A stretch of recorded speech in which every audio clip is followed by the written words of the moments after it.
All right, but like I quoted, Shalom, Ahalayim La, Yahweh, Ba'ashem Yahushai, Ba'ashem Kakadash, all praise to Yahweh, name Yahushai, name Holy Spirit. The honors to the apostles of the very most, and well, peace, blessed to elect Israel. Yahweh being named Heavenly Father, meaning He is, He exists, He to be. All right. In Ha Shalem, Yahushai, be named Only God Son, meaning He delivered, He saved, from Kakadash, Holy Spirit. Okay. This is just a continuation of the last video I just did. And I'm just going to continue on that second Ezra 16. Okay, so the second Ezra 16 and 68. It says, for behold, the burning wrath of a great multitude is kindled over you, and they shall take away certain of you and feed you, being idle with things offered unto idols. Right. Okay, Esau, Edom, that burning wrath. Revelation 12:12, the devil's come down unto you having great wrath because he knoweth he hath but a short time. Right. So once this devil's trying to set up his one world agenda, he's going to come down with great wrath, man. You're going to see a lot more unrighteous decrees. You're going to see a lot more draconian laws, legislations being pushed. You're going to see more death and destruction, man, coming down the pipeline from the hands of Esau, Edom, the Most High's whooping stick for you wicked Israelites, man. Okay? And they're going to try to feed you with things offered unto idols, which is what? Their RFID C-HIP, man. Okay? Which is, the MOTB, the mark of the beast, man. Okay, the Revelation 13 and 16. That thing that they're going to IMPLANT in under your skin, man. Okay, So it says, and they that consent to them shall be had in derision and reproach and trodden underfoot. Right. So all the sellouts of our people, once Esau Edom gets what he wants out of you, he's gonna kick you to the curb. Sirach 13 and 4 goes into that, man. Okay. So that's why the scripture say, never trust thine enemy, man. You can't trust this devil, man. Okay? But it says, so all of our people who sell out in these last days, Esau going to destroy you too. Okay? Don't be surprised if he destroys you first, man. Because hey, I'm just speaking as a man. Nonetheless, you will be destroyed, though. We're reading it right here. Verse 70 says, for there shall be in every place and in the next cities a great insurrection upon those that fear the Lord. All right? It says, so that means that insurrection, meaning the uprising of the government, Esau is going to roll via martial law upon the whole nation of Israel, man. Okay? But especially the prophets, Verse 71, they shall be like madmen, sparing none, but still spoiling and destroying those that fear the Lord. Right, which is what? Their population control, man. They're going to be like madmen, sparing none. Okay? They're going to slay a lot of people. Why? Because of the Most High's whooping stick, man. Okay? They shall waste and take away their goods and cast them out of their houses. Right. And a perfect example was what happened with China back during the time of the lockdowns, the C-19 lockdowns. What was they doing? They were literally going inside people's homes, grabbing them out of their homes, putting nets over them, throwing them in those buses and in those vans, bringing them to FEMA camps and to quarantine camps, okay? That's what they're going to be doing now in these times on the soils of America, man. They're putting people in makeshift prison camps, okay? You're going to be, 10 people in one cell, one toilet, caged up, rust all over the fences and shit. Going to be cold, hurting, okay? And you might even be your brother or sister getting thrown in them camps, man. You might be a member of the elect and thrown in these FEMA camps. These are the times that we're coming into, man.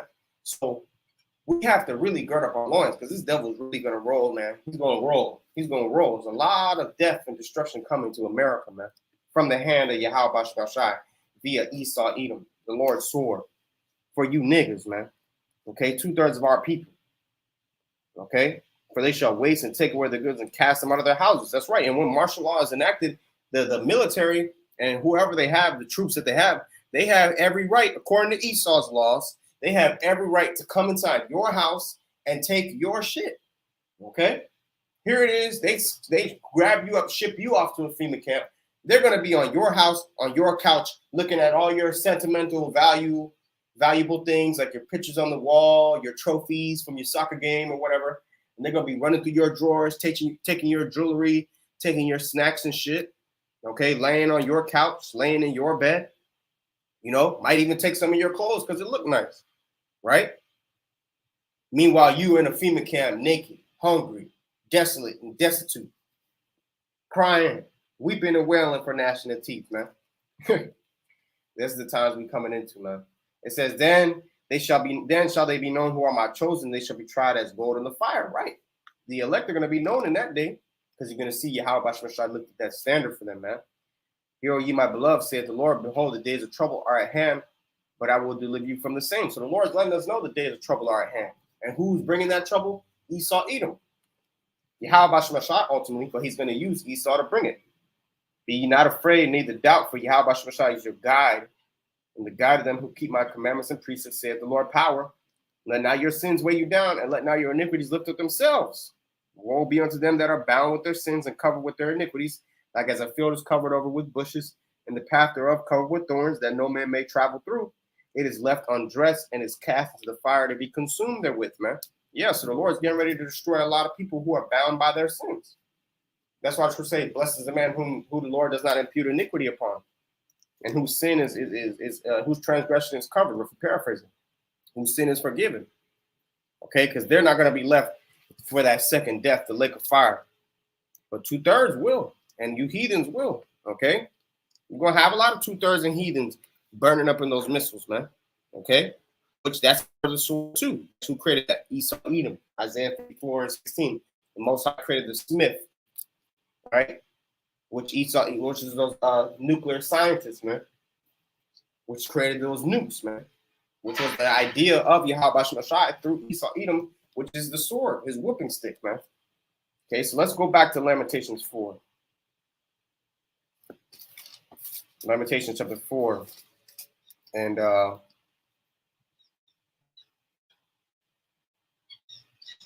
verse 19. Our persecutors are swifter than the eagles of the heaven. They pursue us upon the mountains. They laid wait for us in the wilderness. And you're going to see that happen. It's already happened before, but you're going to see that happen again during Jacob's trouble. Okay? This is the breath of our nostrils. The anointed of the Lord was taken in their pits, of whom we said, under his shadow shall we live among the heathen. And that's what, going back to, how the Lord said there shall be no more Canaanite in the land of the Lord of hosts, in the house of the Lord. Jeremiah 12 talks about how the heathen are not going to, the Lord's going to pluck us from among the heathen. We're scattered amongst the heathen. Tobit 13:3, James 1:1, Ezekiel 11:16. The list goes on, man. Okay, that's a part of the curse. Deuteronomy 28:64. The fact that we're living amongst these heathen is a curse, man. Okay, this is the anger of the Lord, or it's like it. Lamentations 4:21. Rejoice and be glad, O daughter of Edom, that dwelleth in the land of Uz. The cup also shall pass through unto thee. Thou shalt be drunken and shalt make thyself naked. The punishment of thine iniquity is accomplished, O daughter of Zion. He will no more carry thee away into captivity. He will visit thine iniquity, O daughter of Edom. He will discover thy sins. You see, so Esau is going to have to drink of that cup of the Lord's wine, of his wrath and his judgment, like we read back in Slakia, Psalm 75:8. Okay. Just like how we're drinking of the Lord's cup of his wrath and his judgment. A part of that drinking of that cup is who? Esau, Edom, being the Lord's whooping stick, man. Isaiah 10:5.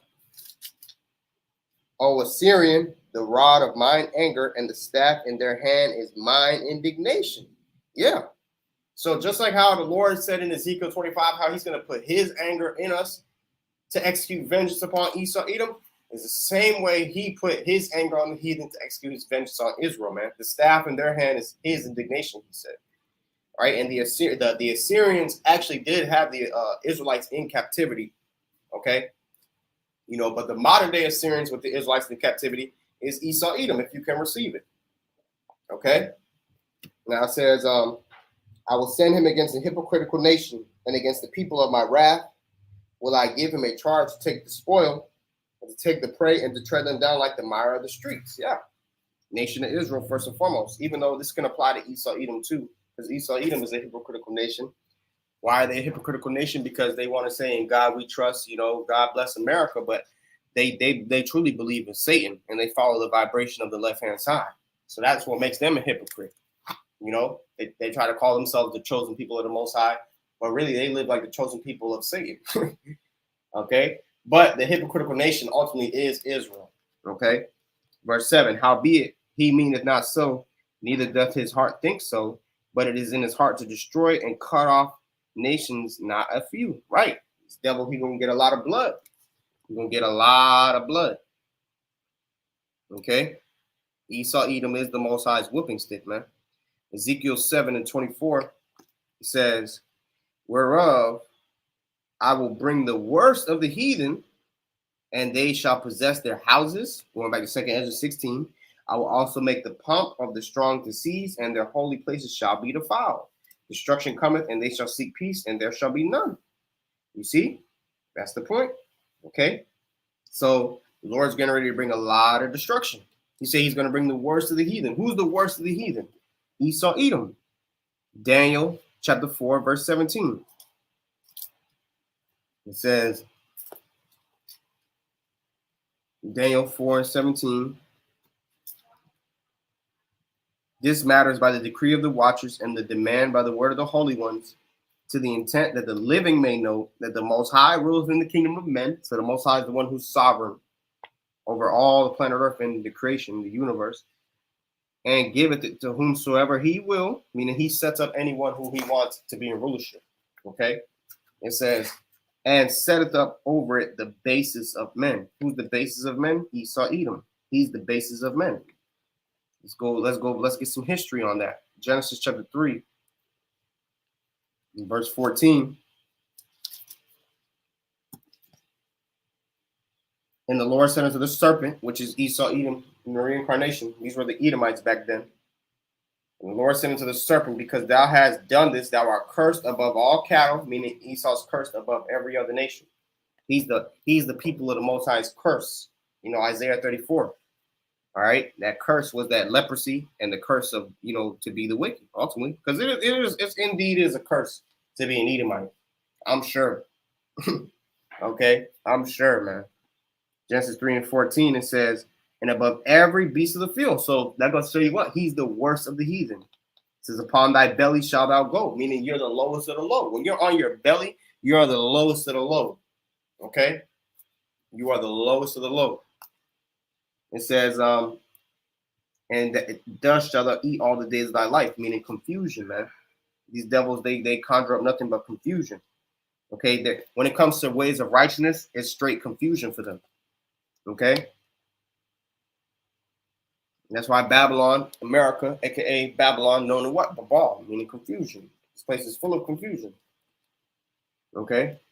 It says, as the judge of the people is, so are his officers. Roughly paraphrasing. What manner the ruler of the city is, such are all they that dwell therein. So the ruler is full of confusion, so the people are full of confusion. This nation is full of confusion. Okay?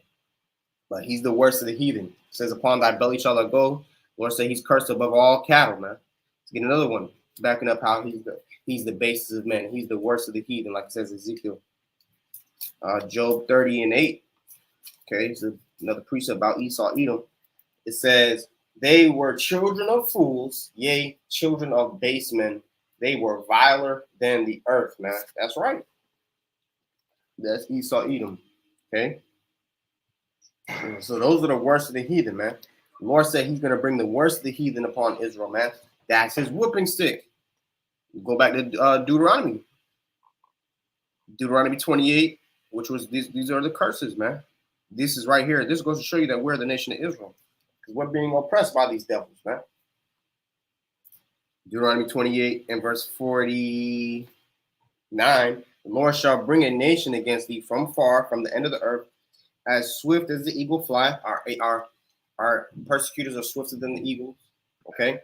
It says, a nation whose tongue thou shalt not understand. Yeah.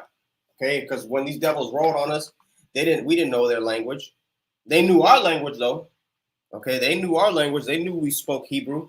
That's why when Christopher Columbus came over to the Americas, he had Hebrew interpreters with him, man. That wasn't by coincidence. Okay. He knew that the Israelites were over here in the Americas because of reading 2nd Ezra's, man. Okay. Or reading Ezra's, you know. But also, what's living proof? The name Yucatan Peninsula. The name Yucatan Peninsula, all right, is living proof of Deuteronomy 28 and 49. It says, a nation whose tongue thou shalt not understand. because when Hernan, I believe it was Hernan Cortez, when he went to the Yucatan Peninsula, he was asking the natives there, which were Israelites, he was asking them where he was. He was like, "Where am I?" You know, but the people were speaking their native language, so they didn't understand what he was saying because he was speaking Spanish. You know, and so when they said Yucatan, they were like, "I don't." Yucatan, pretty much in their native language, meant, "I don't understand what you're trying to say. I don't understand what you're saying." So Hernan de Cortez was like, "Oh, okay, this is the Yucatan. So this is where I'm at. I'm at Yucatan. It's the Yucatan Peninsula then." Okay, so that's how the Yucatan Peninsula got its name. Perfect proof of Deuteronomy 28 and 49. And you niggas out there got the nerve to say that the so-called Latin tribes, the Native Indian tribes, are not Israelites, man, when they're fitting the curses right there. Okay, that's what a lot of Lord. That's why the Lord getting ready to destroy a lot of you niggas, man. Okay, and vice versa, man, because you got some Northern Kingdom Jakes saying that the Southern tribes aren't Israel, but that they're Hamites. Lord gonna destroy you niggas too, man. Okay, but hey, that's the point right there. Okay, so those are the worst of the heathen whom the Lord says He's gonna bring upon us. It says a nation of fierce countenance. Why do they have fierce countenance, man? Because they're full of death and blood, and they like to bring the sword. Esau likes destruction, man. Which shall not regard the person of old, nor shew favor to the young. Yeah, and that's why in the kingdom it's gonna come back on them. You're gonna have Edomites in the kingdom if they survive that long. You know, up in age, 80, 90 years old, 100 years old. Okay, breaking their back like if they were a young man in the kingdom, you know, under hardcore bondage and slavery. And you're going to have young Edomite babies going under hardcore bondage and slavery, just like how you had young Jake babies out in the field picking cotton. You still got old Jakes today in the construction field, man. I'm talking about you got Jakes out there who are 60, 60 years old, okay, still in the construction field, man. Gray hairs, you know what I'm saying?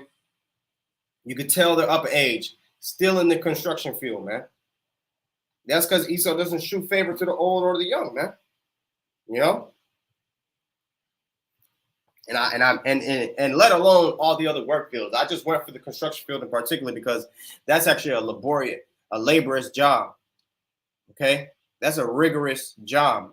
You know, when you think about it, working in that hot ass sun, lifting up heavy objects and shit, dealing with, the dangers that come with working in the construction field, so on and so forth, man. But hey, let it be Jake, Jake being up in age, being an older man. Let him miss a day of work. Oh, okay, Esau, he's gonna be on that ass, man. Okay, that's not him showing favor to the old or the young. All right, why? Because he's the Most High's whooping stick, man. And the Most High doesn't show favor to the old or the young when it comes to being respective persons. The Most High's not a respective persons. If you're being old, if you're a young man, if you're an old man, young woman or old woman, if you're wicked, you will face that judgment. Okay, and Esau is the Most High's whooping stick. This is Ezekiel 29:1. Son of man, prophesy and say, thus saith the Lord, see, a sword is sharpened, and also furbished. It is sharpened to make a sore slaughter. It is furbished that it may glitter. Should we then make mirth? It contemneth the rod of my son as every tree. You see, so now is not the time to be in a time of mirth and joy and happiness. This is a time to be locked into the spirit, man, and to understand what time frame we're in, because that sword is being sharpened. Esau is the Most High sword. He's being sharpened to ready to slay and to kill 2/3 of our people, man, and even some of the elect. Okay, so now's not the time to be in our mirth, man. You got a lot of Jakes who are in the wrong spirit, and he hath given it to be furbished that it may be handled. The sword is sharpened and it is furbished to give into the hand of the slayer. You see, who's the slayer? Esau, Edom, the worst of the heathen. Okay. That's his blessing. His blessing is the sword. Revelation 6 and verse 4. And there went out another horse that was red. Why was it red? Because the word Edom goes back to the word red, Adawam in the Hebrew, meaning red. Edom. It says, and power was given to him that sat thereon to take peace from the earth. The earth is given to the hand of the wicked. He's been given power over this earth, man.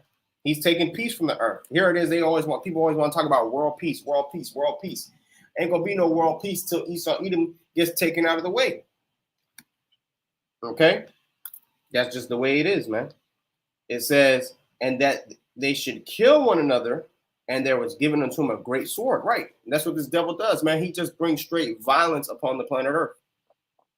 He just destroys all the Lord's creation, the beasts, the plants, the air, the water, the food, the people. Okay. What's that one scripture in Psalms where it says they weigh the violence of their hands in the earth? I think it's Psalms 58. I feel like it's Psalms 58. Let's see something real quick. Psalm 58 and 1. Do ye indeed speak righteousness, O congregation? Do ye judge uprightly, O sons of men? Yea, in heart ye work wickedness, ye weigh the violence of your hands in the earth. Call on Bashmashah. All praise to Yahweh. You see? So that's Esau Edom. He weighs the violence of his hands in the earth, man. The whole earth is polluted because of this devil, man. The earth is given into the hands of the wicked. All right. When these devils came into rulership, going back to First Maccabees, what it said how evils were multiplied in the earth, man. Let's get the precept on that. First Maccabees 1 and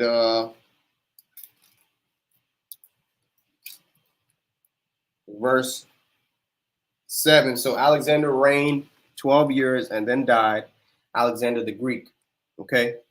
You know, this is the beginning of Esau Edom's rulership, man. Okay, starting with the Grecians, which the original Grecians were actually Romans. I mean, Slakia, the original Romans too were actually Japhetic people. Okay, same thing with the original Greeks. The original Greeks were actually Japhites, you know. But Esau Edom took over their land and called themselves after their names, man. Called themselves after the names of the Grecians, the Romans, but really they're Edomites. Okay, but they wanted to take on their identity, just like how they took over our land and wanted to call themselves Israelites, man. Okay, just like how they took over the land of Egypt and wanted to be crowned and be called Pharaoh and be called Egyptians. You know, you got the Ptolemy Empire, the Ptolemaic Empire. They took over Egypt and they were crowned as Pharaoh, man. Okay. If I'm not mistaken, I believe one of the Cleopatras was an Edomite, if I'm not mistaken. Okay. You know, but if I'm wrong, you know, somebody correct me about Bashar. You know, you could put it in the comment board or something. But I'm pretty sure one of the Cleopatras were Edomites, man. I want to show you that's what Esau does. He's a culture vulture. You know, like they like to call it, man. Okay, it's First Maccabees 1 and 7. It says, so Alexander reigned 12 years and then died, and the servants bare rule everyone in his place. Yeah, those four generals, the Diodici. Okay, the successors. It says, and after his death, they all put crowns upon themselves, so did their sons after them many years, and evils were multiplied in the earth. Right. Evils were multiplied in the earth, man. Here's another one. First Maccabees, chapter 8. Or is it First Maccabees? I think it's First Maccabees.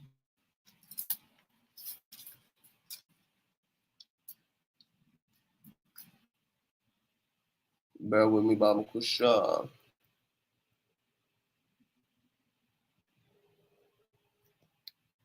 First Maccabees 8 and 18, it says, and to entreat them that they would take the yoke from them, for they saw that the kingdom of the Grecians did oppress Israel with servitude. Right. The kingdom of the Grecians, talking about Esau Edom back during the time when they were the Greeks. They oppressed Israel with servitude.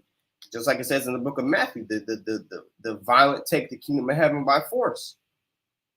Okay, Matthew 11, verse 12, it says, and for the days of John the Baptist till now, the kingdom of heaven suffered violence. Who is the kingdom of heaven? The kingdom of heaven ultimately is the Israelites. That's what Yahushua said in the book of Luke. Neither shall they say, lo here, lo there, for the kingdom cometh not by observation, but lo, the kingdom of heaven is within you. Okay, we make up the kingdom of heaven. We make up Jerusalem. We make up the nation of Israel. Okay, the Lord said he chose the land for the people's sake, or chose the place for the people's sake, not the people for the place sake, man. Okay, so the kingdom of heaven really is the elect of Israel first and foremost, you know, and it trickles on down, every man in their own particular order. That's why Yahushua said, you know, And also the kingdom of heaven can represent the wisdom, knowledge, understanding too. Seek ye the kingdom first, and its righteousness, and all these things shall be added unto you. But we make up the kingdom of heaven. We are the building blocks of the kingdom of heaven. We are those lively stones, man. Okay, under Yahweh Bashem Shai. So it says the kingdom of heaven suffered violence, meaning we had to go through everything we went through with the Romans. It says, and the violent take it by force, which were the Romans, man. And those who came into rulership after Esau, Edom, according to prophecy, going back to the book of Daniel, the 4 beasts, the last 2 beasts that came up were Edomite nations. Okay, the last 2 beasts to be ruling in the planet Earth were Edomite nations, man. This devil, Esau, Edom, he technically had 3 rulerships, if you want to be technical. Okay, he had the Greek Empire, the Roman Empire, and then the Roman Empire reincarnated, which is present day Babylon, NATO, and the EU, man. Okay, you know, so you see how he's had a long time oppressing this earth, man, weighing the violence of the earth in his hands, man. Okay, but why is that? Because he's the Most High's whooping stick, man. Man, all right, let's get this one. This is a 2nd Ezra's 11, and starting at verse 37. And I beheld, and lo, as it were, a roaring lion chased out of the wood. That roaring lion represents Yahweh Shai. Okay, that goes back to 2nd Ezra 12 and 31. It says, and the lion whom thou sawest rising up out of the wood and roaring and speaking to the eagle and rebuking her for her unrighteousness with all the words which thou hast heard. Who is that eagle? Esau, Edom, Roman Empire. Okay, did not it said how our persecutors are swifter than the eagles? The Lord shall bring a nation against thee. You know, a swift nation. Okay. Esau, Edom, he's known as that eagle, man. Okay, and an eagle is a very proud bird. Okay, it's a very proud bird. And it says, and the lion whom thou sawest rising up out of the wood and roaring and speaking to the eagle and rebuking her for her unrighteousness with all the words which thou hast heard. This is the anointed. Who's the anointed? Who's the Mashiach? Who's the Messiah? Okay, what people know as the Christ, you know, which Christ simply means anointed or Messiah. Going back to the Greek word Christos. Okay, even though that's not our Lord's name, his name is not Jesus Christ. That is not the name of the Messiah. All right, his name is Yahweh Shai Mashiach. All right, Yahweh Shai meaning he delivered, he saves, Mashiach meaning anointed or Messiah. That's the true name of the only begotten Son, whether you can receive it or not. Okay, but nonetheless, it says, this is the anointed which the highest hath kept for them and for their wickedness unto the end. He shall reprove them and shall upbraid them with their cruelty. For he shall set them before him alive in judgment and shall rebuke them and correct them. That's it. Talking about Yahweh Shai. So when Yahweh Shai comes back, because that's going back to Daniel, the 2nd chapter, that's that stone graven without hands, smiting the image at the feet. Okay, which the feet represents the NATO and the EU. Okay, you know, the 10 toes. All right, that's Esau. That's the Lord Yahweh Shai coming back to destroy Esau's system, man. Does not the scripture also say how Salakia, how the beast shall make war with the lamb, and the lamb shall overcome them, man? Okay, a Shalom Malak Yabashim Shabrakatah. Okay, 2nd Ezra 11 and verse 37. I read again. I beheld, and lo, as it were, a roaring lion chased out of the wood. And I saw that he sent a man's voice unto the eagle and said, hear thou, I will talk with thee, and the highest shall say unto thee, Are not thou it that remainest of the 4 beasts, whom I have made to reign in my world, that the end of their times might come through them? Yeah. So the end days, or the end of the world's rulership of the heathen, was through these 4 beasts. You had the Babylonian Empire, you had the Medo-Persian Empire, you had the Greek Empire, you had the Roman Empire. Those are 4 beasts right there. Guess what? Esau, Edom was that Greek Empire and the Roman Empire, the last 2 kingdoms to be ruling before Yahweh Shai's kingdom gets set up. This is how you know we're at the end. This is another way to prove that we're at the end of times, because it's a well-known fact Esau, Edom rules the world. Okay? It's a well-known fact. It says, and the 4th came and overcame all the beasts that were past, and had power over the world with great fearfulness, and over the whole compass of the earth with much wicked oppression. And so long time dwell he upon the earth with deceit. For the earth hast thou not judged with truth. For thou hast afflicted the meek, thou hast hurt the peaceable, thou hast loved liars, and destroyed the dwellings of them that brought forth fruit, and hast cast down the walls of such as did thee no harm. Therefore is thy wrongful dealing come up unto the highest, and thy pride unto the mighty. The highest also have looked upon the proud times. Behold, they are ended, and his abominations are fulfilled. Yeah, we're at the end of this place. That's why he's going to come down with such great wrath, because he knows that his rulership seat is over with.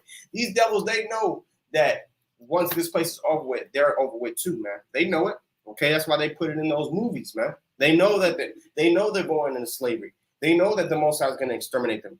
That's why they're going so hard in their wickedness, because they feel like they could win that blessing back somehow, some way. Okay, but it ain't happening. And deep down inside, they know it, but they think they have a chance because why? The Most High is hardening their heart through the left-hand side. You know, them demons are selling them a dream. Okay, you know, saying pumping up the Rothschilds, giving them a pep talk. Yeah, you go get that birthright back. We're gonna take it. The only thing that's gonna be taken is the kingdom. The saints shall take the kingdom, man. Okay, and possess it forever and ever, man. While you devils, you're gonna have to take lashings to your back from a righteous rod of iron, you know. But anyways, it says, and therefore appear no more, thou eagle, nor thy horrible wings, nor thy wicked feathers, nor thy malicious heads, nor thy hurtful claws, nor all thy vain body, that all the earth may be refreshed and may return, being delivered from thy violence, Psalm 58, and that she may hope for the judgment and mercy of him that made her. Right. So we're waiting upon the judgment and the mercy of Yahweh Shemashai to come for these devils, man. But a part of the Lord's judgment is Esau Edom being his whooping stick, man. And that's a fact. He is the whooping stick of the Most High. Get another precept on that. Psalms 17 and 13.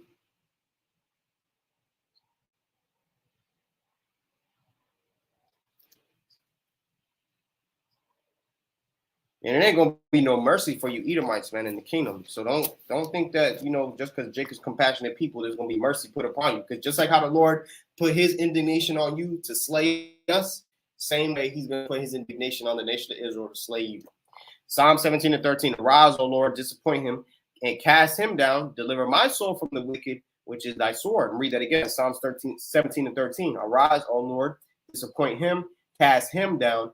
Deliver my soul from the wicked, which is thy sword, from men which are thy hand, O Lord, from the men of the world, which have their portion in this life. Yeah, Esau has his portion in this life.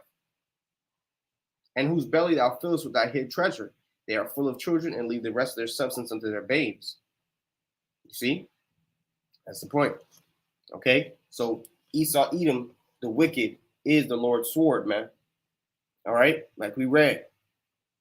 That's why we need Yahweh Shemashai to protect us in these times and to deliver us from these devils, because they're going to come with so much different weaponry and technology. It's just going to be like, bro, we're going to need divine intervention. These devils got direct energy weapons. They have, you know, heat sensors. You know, they got missiles, drones, rockets, robotic weapons. You know, robotic killer dogs. Okay, all types of stuff, man. You know, they have a chemical warfare.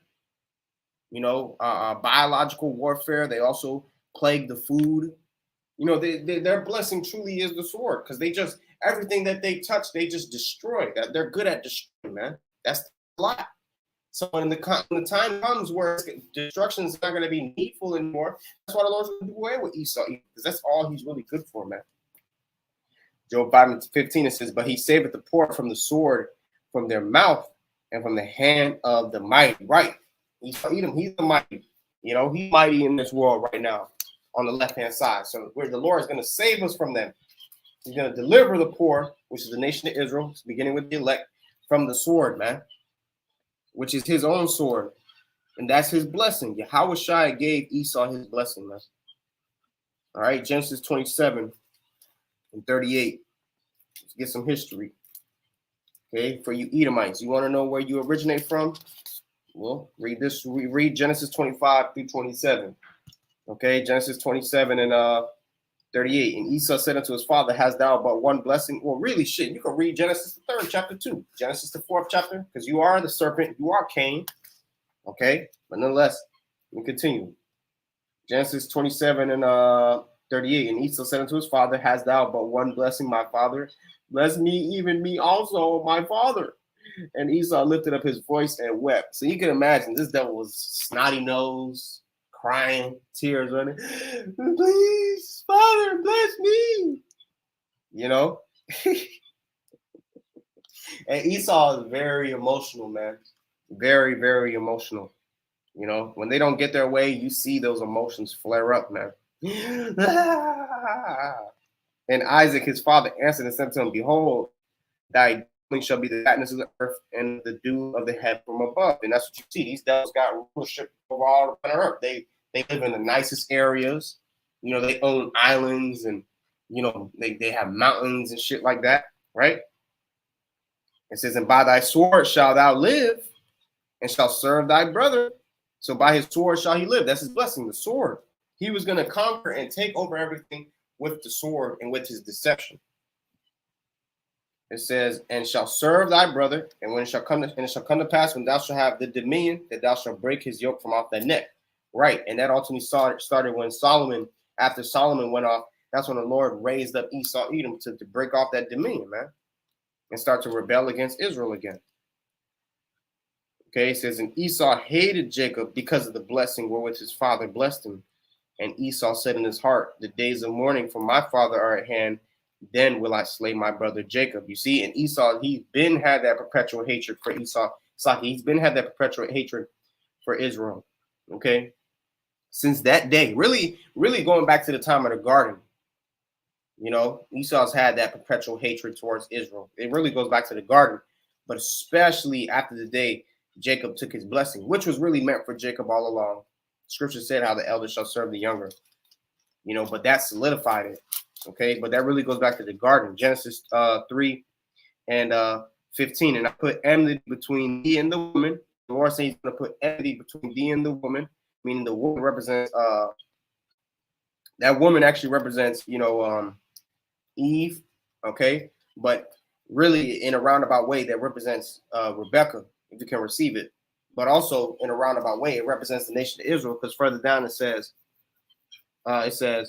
and between thy seed and her seed, and it shall bruise thy head, and thou shalt bruise his heel. So it's always been a constant battle between the nation of Israel and the nation of Esau, Edom. That's why scriptures say how in the womb, Jacob and Esau were wrestling, man. Okay? Ezekiel 35:5, because thou hast had a perpetual hatred and hast shed the blood of the children of Israel by the force of the sword, You see, because that's their blessing. But it's because of their perpetual hatred. These devils don't like us, man. You got a lot of jakes that think Esau is their friend. You got a lot of jakes that give Esau the benefit of the doubt, that think that Esau has their best interests at heart. But a lot of jakes are getting ready to learn the hard way that Esau is not their friend, especially during the time of Jacob's trouble, man. Okay, and you can march all you want. This devil is still going to hate you. That's why he tries to do everything he can to oppress you. All right, it says, because thou hast had a perpetual hatred and hast shed the blood of the children of Israel by the force of the sword in the time of their calamity, in the time that their iniquity had an end. Therefore, as I live, saith the Lord power, I will prepare thee unto blood, and blood shall pursue thee. So thou hast not hated blood, even blood shall pursue thee. Right. That's that perpetual hatred, man. So the Lord's getting ready to bring bloodshed upon him. Since he loved blood so much, he loved to destroy so much, destruction and blood is going to come back to him. Amos 1:11, thus saith the Lord, for 3 transgressions of Edom, and for 4, I will not turn away the punishment thereof, because he did pursue his brother with the sword, and did cast off all pity, and his anger did tear perpetually, and he kept his wrath forever, man. So Esau, he'd been mad. It's just naturally in their spirit to hate you, man. We got a lot of jakes out here who give this devil another chance. But the thing is, he's just waiting to slay you. That's all it is. He's only befriending you and talking nice to you so he can slay you, man. That's why the scriptures instruct us, never trust thine enemy, man. Never trust thine enemy. Okay? For like as iron rusted, so is his wickedness. Just like how eventually once iron gets exposed, that wickedness is going to start to show. or that rust is going to start to show. Same thing with Esau Edom. He's going to only try to be so politically correct for so long until, he just breaks out of that shell and those devil horns just come out of his head. Okay? Because really, he had him tucked down under his wig. And a lot of jakes are going to see that when martial law comes. Perpetual hatred. I believe I brought out everything, but let me go back to Romans 13. Close it out, Lord willing. All right, because he is the Most High's whooping stick, man. That's why we got to be subject to these devils for the time being. The kingdom of heaven suffer violence, we got to be subject to these devils, but move with wisdom, because he is the Most High sword, and he is trigger happy. Okay, if Esau bears that sword, he don't bear it in vain, man. Romans 13:1, let every soul be subject to the higher powers, for there is no power but of the Most High. The powers that be are ordained of the Most High. Whosoever therefore resists the power, resisteth the ordinance of the Most High, and they that resist shall receive to themselves damnation. For rulers are not a terror to good works, but to the evil. Wilt thou then not be afraid of the power? Do that which is good, and thou shalt have praise of the same. Right. So they're a terror unto evil works. Esau is the Most High sword. He's sent to be a sword of correction unto the wicked of our people. But if you're doing good works, then guess what? You're going to be all right, And another precept that I just thought about, I was just listening to the scripture the other day, the editions of Esther. It talked about the two dragons that were warring, right? Which Haman, which is an Edomite, represents one dragon, and Esther, or Israel, represented that other dragon. Okay? So that is another scripture you can use to back up that perpetual hatred, that war between Jacob and Esau. Okay? Those are the main two characters in the Lord's movie. Esau is the main antagonist. Israel is the main protagonist. Okay, that's the good and the bad guy. Okay, it says, verse 4. Here's the point: for he is the minister of the Most High to do to thee for good. But if thou do that which is evil, be afraid, for he beareth not the sword in vain. For he is the minister of the Most High, a revenger to execute wrath upon him that doeth evil. See why? Because he's the Most High sword, man. He's the Most High's whooping stick. So that's why we want to make sure that we're living uprightly, okay? Because we don't want the Lord to let Esau, get the one up on us, man. Okay? If you're living wickedly, the Lord can let Esau, can deliver you up to Esau, man.